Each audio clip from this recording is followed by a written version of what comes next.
hanya satu sasaran, buat langsung ujungnya nomor 1, pindahkan menjadi instrumen, menjadi angka, umpama skala sikap. Jadi nomor pomnya ada petunjuk, kemudian pom skala instrumen itu nomor pernyataan, kemudian skala sikap 1 sampai 4 pernyataan. Umpama 4, 3, 2, 1. Pernyataannya, saya belajar atas keinginan sendiri. Yang salah itu, saya belajar atas keinginan sendiri dan atas dorongan orang tua. Salah, payah ngolahnya. Kalau dia belajar atas keinginan sendiri tapi tidak disuruh orang tua, mestinya pecah baik menjadi 2 butir. Saya belajar atas dorongan orang tua. Berarti dia bukan motivasi, tapi faktor-faktor motivasi. Nah, sampai di sini ada yang mengatakan bab 3 tentang penyusunan kisi-kisi instrumen.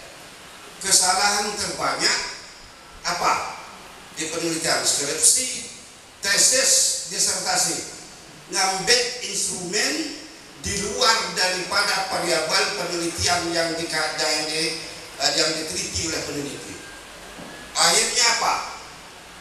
Variabelnya lain, rumusan masalahnya lain, tujuannya lain, teorinya lain, instrumennya lain, data dan hasil penelitian dan pembahasannya lain, simpulannya lain, tidak konsisten.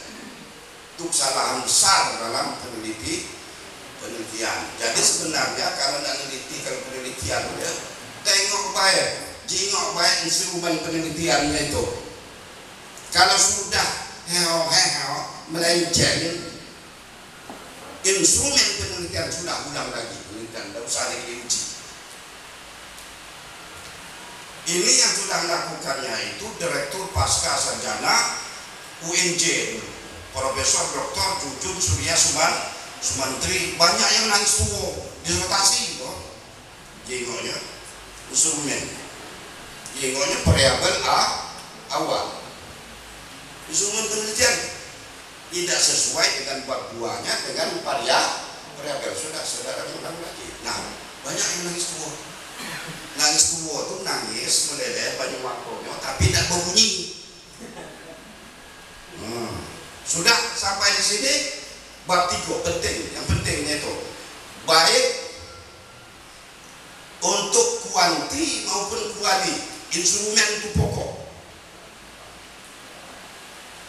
Makanya supaya mudah merumuskan instrumen, maka setiap variabel itu tadi harus ada definisi konsep atau definisi operasional.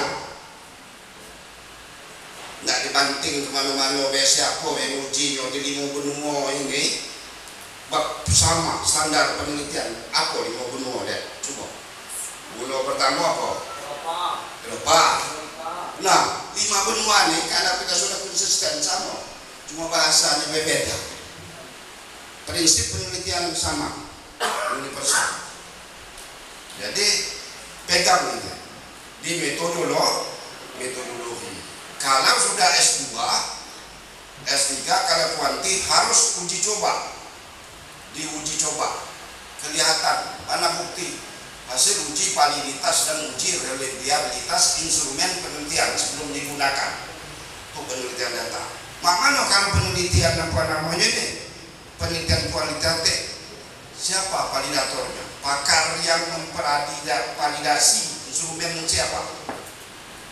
Pakar ahli penelitian, pakar variabel itu pakar bahasa. Karena instrumen tentang filsafat, inti-inti topiknya pakar filsafat bilang apa? Apa filsafat agama, apa filsafat pandangan hidup atau filsafat rupanya tentang filsafat itu bisa pecah-pecah. Filsafat tentang ekonomi ada mahasiswa, ada filsafat pendidikan, ada filsafat agama, ada filsafat ini.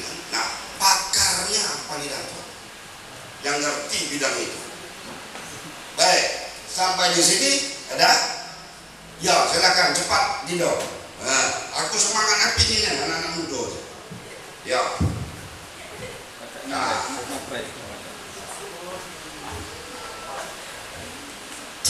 Masya Allah, dikasih kesempatan gitu ya untuk bertanya kepada dosen yang hebat-hebat gini ya. Baik, Bapak Ibu yang dirahmati Allah dan dosennya kami hormati. Pertanyaan adalah, bisa nggak Pak dalam satu penelitian kita menggunakan dua metode kuantitatif dan kualitatif? Boleh, mix set. Buka lagi, ada struktur yang situ. Ada mix riset. Ada di sana ya? Jamnya sudah jam 11, buru-buru. Bukan yang tadi struktur itu baik, naik lagi. Adalah petunjuk contoh struktur. Boleh kuanti dulu atau kualitatif dulu. Ada mix riset, kualitatif. Terus.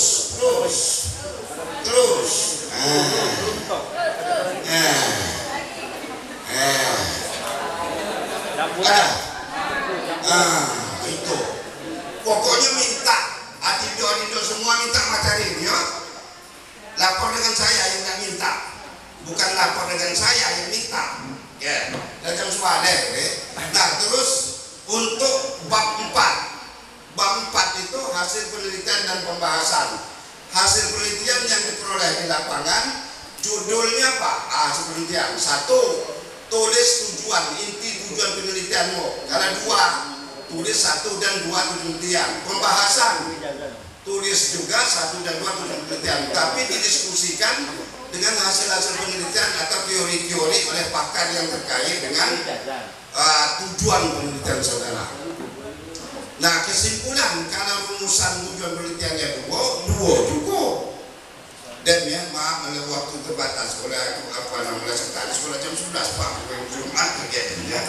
Pingin sekali kita bergesah sampai praktek. Ya baik, saya kembalikan pada moderator. Oke, kita hapus dulu untuk dokter.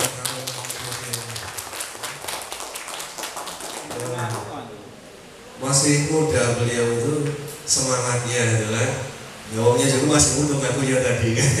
Alhamdulillah ini materinya luar biasa.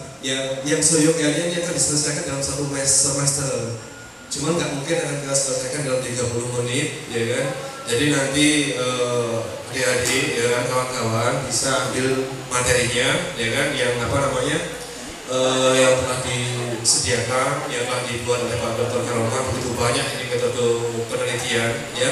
Nanti bisa milih-milih karena terkait pemilihan metode penelitian. Tak kira udah susah milih metode. Saya nggak ngerti milih bojo. Ya. Oke, untuk selanjutnya ya langsung mungkin pemateri kedua yaitu Ibu Dr. Anissa Astrid, ya, ini sekretaris Prodi PAI S3, ya, pasca sarjana, ya. Tadi MC mengatakan beliau ini salah satu dokter yang cantik di UIN Palembang, ya kan? Pada Bu Astrid dipersilahkan. Bismillahirrahmanirrahim. Assalamualaikum warahmatullahi wabarakatuh. Alhamdulillahirabbil alamin. Assalatu wassalamu ala asyrofil anbiya'i wal mursalin wa ala alihi washabbihi ajma'in, amma ba'du. Rabbi shrah li sadri wa yassir li amri wahlul 'uqdatam min lisani yafqahu qawli. Yang terhormat Bapak Wakil Ketua 1 ya Pak ya dari STAI Bumi Silampari. Jadi Bapak Ibu, adik-adik, kenapa Bapak ini takut sama saya? Karena dosennya yang namanya mahasiswa ya. Kalau sekarang saya yang takut sama beliau. Salah sedikit dari sini diusir nih sama beliau. Iya, jadi kita sama-sama saling menakuti sebetulnya. Gitu ya. Ya, jadi terima kasih ya atas antusiasme dari para dosen STAI Bumi Silampari, terutama para mahasiswanya ini. Terima kasih banyak atas apresiasinya ini ya. Datang, duduk, tafakur, diam. Enggak gitu ya. Semoga apa yang disampaikan baik oleh Bapak Suhu senior saya, Bapak Dr. Andes Karoma MPD, ya bisa bermanfaat terus ke depan ya. Jadi semua semester berapa ini? Ada ini. Semester 1. Masya Allah. Oh, ada yang semester tua ada. Oh, yang paling ya berarti ada yang sudah mau mati ya di sini. Kalau saya menjuluki mahasiswa bimbingan saya itu yang tua-tua itu yang sakaratul maut, ini sakaratul maut cepat lagi, gitu ya. Nah, makanya pada takut sama saya, gitu ya. Jadi tadi kalau Pak Karoma itu sudah menyampaikan terkait pemilihan metode penelitian. Nah, kalau saya terkait outputnya Bapak Ibu dan adik-adik. Jadi kalau penelitian itu ya bisa bermanfaat apabila dibaca oleh halayak luas, bukan hanya disimpan di kardus ya. Biasanya skripsi pasti habis itu disimpan di kardus makan rayap gitu ya. Nah, jadi maka sedang digalakkan, ini sudah menjadi tren ya, publikasi ini sudah menjadi tren loh Bapak Ibu dan adik-adik. Maka ini bagus sekali nih wacana dari Ketua STAI bahwa yang mengupayakan ya adanya publikasi, bahkan untuk pengganti skripsi. Itu wacana bagus karena output publikasi mahasiswa terutama yang berkolaborasi dengan dosennya itu salah satu kriteria dari Lamdik Bapak Ibu dan adik-adik. Lamdik itu kriteria akreditasi. Kalau dulu kita di bawah BNPT, tapi kalau pendidikan itu di bawah Lamdik namanya. Ya, nah jadi di salah satu kriterianya itu adalah memang output publikasi, terutama yang kolaborasi dosen bersama mahasiswanya. Dan juga publikasi ini penting juga buat Bapak Ibu dosen ya, untuk kenaikan pangkat khususnya ya kenaikan pangkat jabatan fungsional gitu ya. Mungkin dari 3D ke lektor kepala atau lektor kepala ke guru besar ya. Ya sekarang ini Bapak Ibu bahkan ya dari 3D ke LK itu Bapak Ibu itu nggak perlu doktor sebenarnya. Kalau dia bisa menghasilkan publikasi Scopus 2 itu bisa jadi lektor kepala, dan itu sudah terbukti pada 3 orang teman saya. Jadi dia belum doktor misalnya ya, tapi karena sudah berhasil menelurkan publikasi Scopus, jurnal terindeks Scopus itu jurnal internasional ya Bapak Ibu dan adik-adik ya. Nah itu minimal 2, maka dia bisa loncat ke lektor kepala dari 3D tanpa menyandang gelar doktor.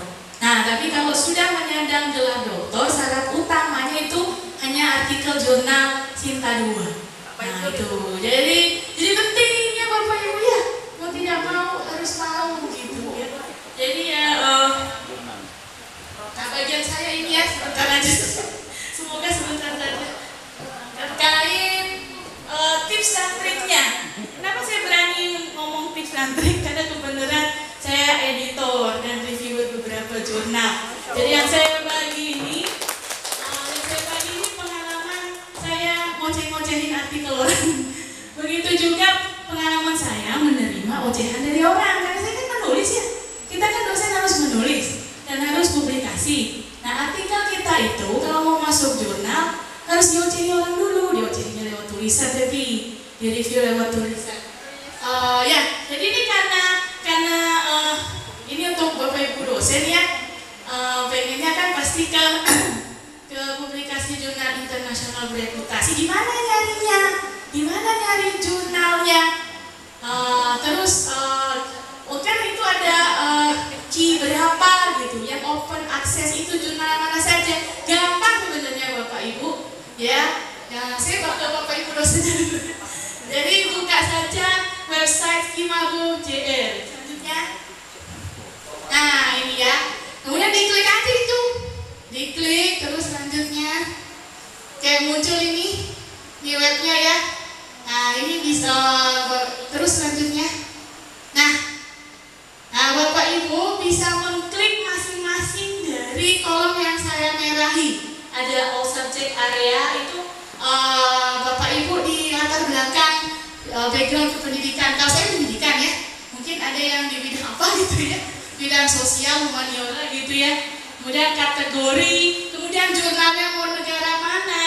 Kemudian types ini types ini bisa diklik, pilih jurnal saja. Kemudian rentang tahun ini maksudnya rentang tahun di mana jurnal itu belum discontinue. Jadi diklik saja tahun terbaru. Kebetulan ini contohnya tahun 2022 kemarin, karena 2023 itu penilaian dari Scopusnya di tahun depan gitu. Jadi penentuan diskontinuitas dari suatu jurnal itu per tahun Bapak Ibu. Nah, keluar pengumuman bahwa oh ini jurnal ini gak bagus, discontinue. Memang gitu ya, sadis ya. Kita udah bayar ya, tiba-tiba mau ngajuin pangkat, tetet, discontinue sudah. Ya, wassalam gitu ya. Oke, berikutnya. Nah, itu juga kita bisa mengklik kalau mau pilih open access. Nah, tapi itu ya untuk naik pangkat atau jafung, memang aksesornya menghendaki yang open access. Maksudnya open access itu maksudnya artikel kita bisa diklik secara bebas oleh siapapun. Nah, itu open. Tapi kalau dia close, kalau Bapak Ibu mau mengklik artikel itu harus bayar gitu. Jadi baiknya pilih yang open access sehingga yang mau mensitasi artikel kita bisa mendownload secara bebas gitu, tanpa dipungut bayaran. Selanjutnya, nah ini ya, ini setelah dipilih ya, misalnya tadi kan subjek areanya social science. Ini kebenaran saya di bidang bahasa ya, jadi saya pilih linguistics and language gitu ya. Saya pilih jurnal pokoknya dari negara mana aja deh, pokoknya yang ada Scopusnya gitu ya. Kemudian, nah klik tahun terbaru 2022. Kemudian muncullah ini semua pilihan jurnal, mulai dari Q1 sampai Q4. Apa sih Q itu sebenarnya?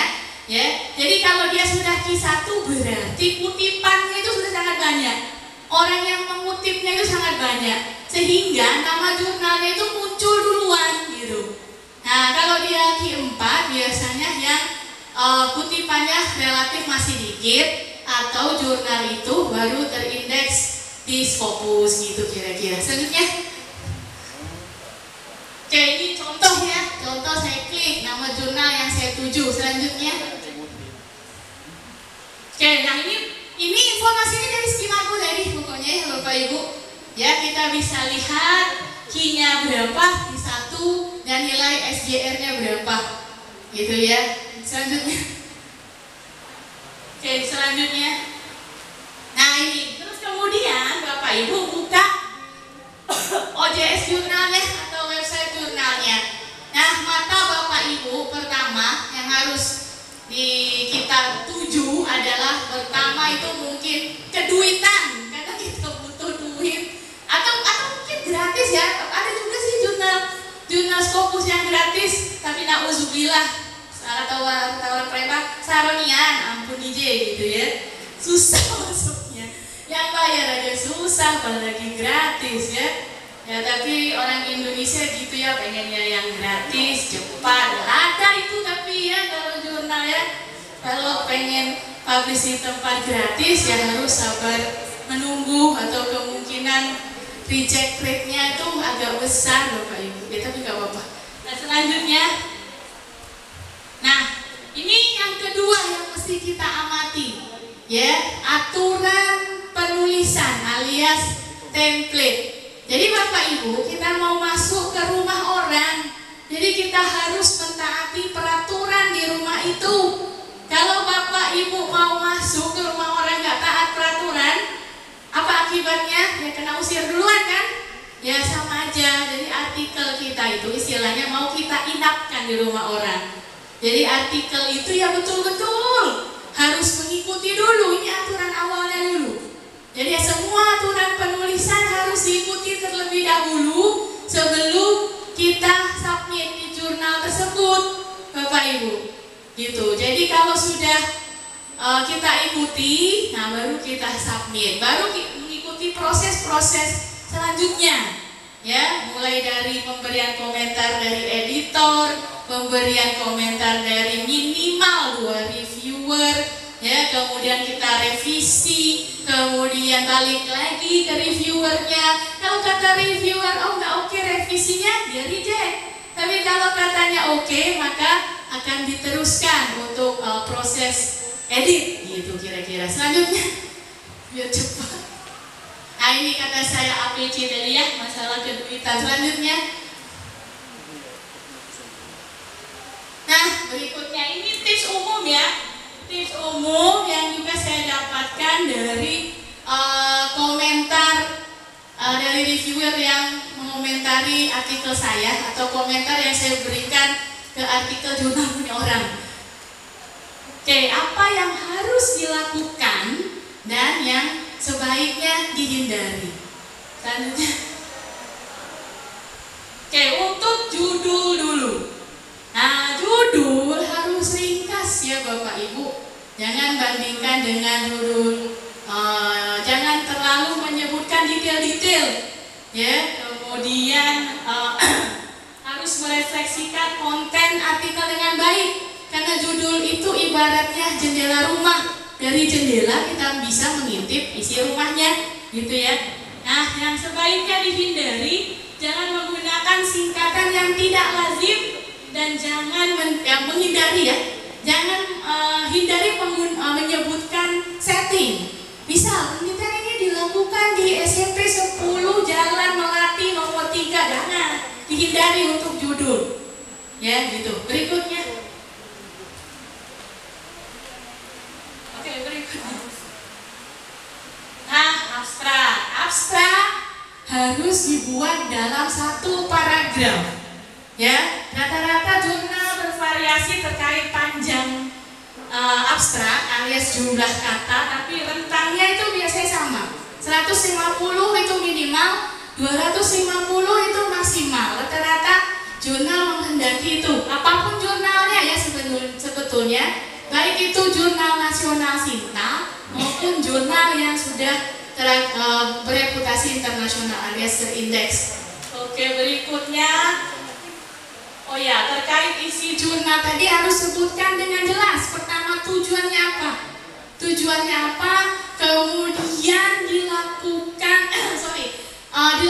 ke siapa? Atau partisipannya siapa? Atau objek yang diamati siapa?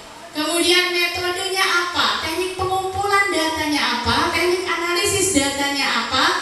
Kemudian jelaskan secara ringkas dan jelas terkait hasil. Dan kemudian implikasi yang penting Bapak Ibu ya, karena kita tidak hanya menjelaskan hasil, tapi apa yang tersirat dari hasil tersebut. Oke, berikutnya, nah apa yang jangan ada singkatan tadi ya, dan jangan menyebutkan kutipan. Nah ini saya pernah nih mengomentari abstrak punya orang nih yang masuk ke jurnal yang saya kelola, dia masukkan kutipan di abstrak. Nah itu jangan ya Bapak Ibu ya. Kemudian jangan pula masukkan catatan kaki ya Bapak Ibu. Kemudian jangan menyebutkan partisipan dalam wujud abstrak. Apa maksudnya wujud abstrak? Selanjutnya Pak Sandi. Nah ini contoh nyata yang saya temukan di artikel yang saya komentari. Pihak-pihak terkait. Siapa pihak-pihak terkait itu? Bisa tukang beca, bisa tukang gado-gado. Siapa pihak-pihak terkait? Jadi harus jelas siapa partisipannya dan berapa orang, jelaskan dengan sedetail itu, gitu. Oke, berikutnya. Nah, ini latar belakang ya. Latar belakang ya, yang paling penting di latar belakang itu adalah ini Bapak Ibu, yang mata editor pertama kali itu akan tertuju pada research gap Bapak Ibu. Ya. Research gap itu adalah ya apa sebenarnya yang membedakan antara penelitian Bapak Ibu dan adik-adik dengan yang sudah-sudah, untuk memastikan bahwa apa yang Bapak Ibu atau adik-adik yang lakukan belum pernah diteliti oleh orang lain, sehingga nanti pada bagian pembahasan Bapak Ibu dan adik-adik dengan percaya diri bisa menyebutkan inilah novelty atau keterbaruan ya penelitian saya. Jadi kalau novelty-nya memang dijelaskan di pembahasan ya, tapi novelty itu sudah terrefleksi dari research gap. ya, yang disebutkan di latar belakang itu pasti Bapak Ibu. Semua jurnal pasti memberikan komentar ini, termasuk mohon maaf jurnal Sinta yang ke bawah 456. Kalau saya mahasiswa saya sudah bimbing, semua bimbingan saya itu sudah masuk ke Sinta 4 minimal, ya, gitu. Oke, berikutnya. Nah, ini yang jangan ya. Nah, ini kalau kita deskripsi, tesis, disertasi kan biasanya rumusan masalahnya itu ada seksi khusus itu ya. Nah, rumusan masalah, tapi tidak kalau di artikel. Rumusan masalah atau tujuannya itu diletakkan di akhir paragraf latar belakang atau introduction. Itu ya. Kemudian jangan juga memasukkan manfaat ya. Jangan juga memasukkan selanjutnya. Biar cepat. Oke ya, selanjutnya ini contoh lagi. Nah, literature review. Nah, literature review ini juga ya Bapak Ibu yang paling diperhatikan sama editor jurnalnya terkait penggunaan referensi. Saya bisa menggunakan dengan tegas, sedikit diharamkan menggunakan referensi yang kurang dari 10 tahun. Jadi misalnya 2023, jadi minimal referensi itu 2015. Ya, 2015, 16 ke atas itu kira-kira. Jadi kurang dari 10 tahun, benar ya? Bahasanya kurang dari 10 tahun ya? Oke. Kemudian ini ya, kalau di jurnal Bapak Ibu, ya saya pernah mendapatkan komentar itu untuk artikel mahasiswa saya kebenaran. Nah, dia kebanyakan pakai rujukannya skripsi sebenarnya. Nah, itu diprotes sama reviewernya. Ya, nah, jadi hindarilah. Saya bukan ngomong jangan ya, hindari menggunakan referensi skripsi atau tesis atau disertasi kalau Bapak Ibu atau adik-adik mau mempublikasikan artikelnya ke jurnal. Jadi apa dong referensinya? Ya jurnal juga gitu. Nah, jadi rata-rata editor jurnal pengennya referensinya juga artikel-artikel penelitian yang sudah dipublikasikan juga gitu. Jadi kalau skripsi, tesis, disertasi itu yang cetak itu kayaknya saya bisa katakan tidak diminati sama editor jurnal gitu kira-kira. Berikutnya, oke, ini metode ya, tadi sudah ya dijelaskan lengkap sama Pak Karoma. Berikutnya, oke, berikutnya Pak, apa nggak usah ini, nanti terlalu banyak. Nah, ini aja ya, yang jangan, yang sebaiknya dihindari. Ya, yang kata saya tadi tidak menyebutkan partisipan jumlahnya.